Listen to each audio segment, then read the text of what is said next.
এখানে কি লিখেছি? ভগ্নাংশ মানে একটা জিনিসের একাধিক অংশ। আমার হাতে কি আছে? কলম। কয়টা হলো? দুইটা। তার মানে কি একটা অংশকে ভেঙে দুটো হয়ে গেল। এবার আসো আমরা গণিতের ভাষাটা কি বলে? কোনো বস্তুকে একটা বস্তুকে একাধিক ভাগে ভাঙা হয়। তাহলে দেখো আমি এখানে একটা বৃত্ত আঁকলাম। কি আঁকেছি? বৃত্ত। আমার কেটে দিলাম, আমার ইচ্ছা কেটে দিয়েছি।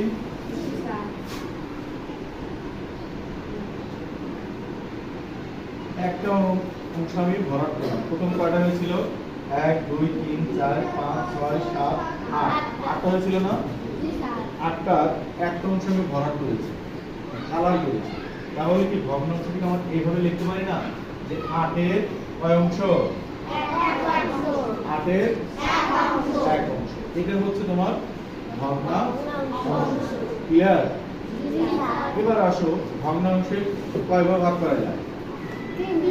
কয় ভাগে? প্রথমটা কি?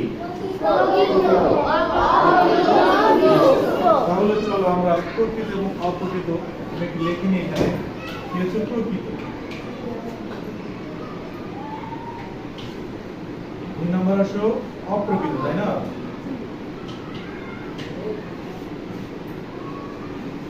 3 নম্বর কি হচ্ছে? এবার প্রকৃত ভগ্নাংশ কাকে বলে?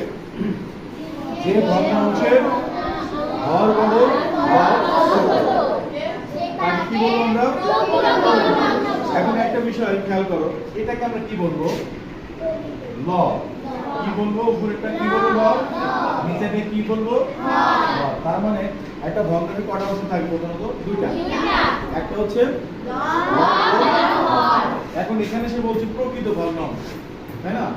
যার হচ্ছে হরটা হবে বড়, লবটা হবে ছোট। অর্থাৎ নিচে যেটা থাকে সেটা হচ্ছে বড় এবং উপরে যেটা থাকে সেটা হচ্ছে ছোট। দ্যাটস মিন এটা কি ভগ্নাংশ হতে পারে? এটা প্রকৃত।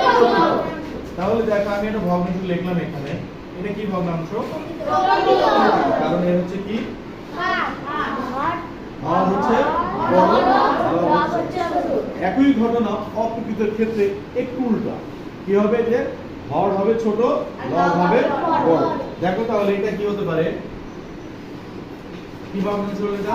অপ্রকৃত। কারণ এই লবটা হলো আমার বড়, হরটা হলো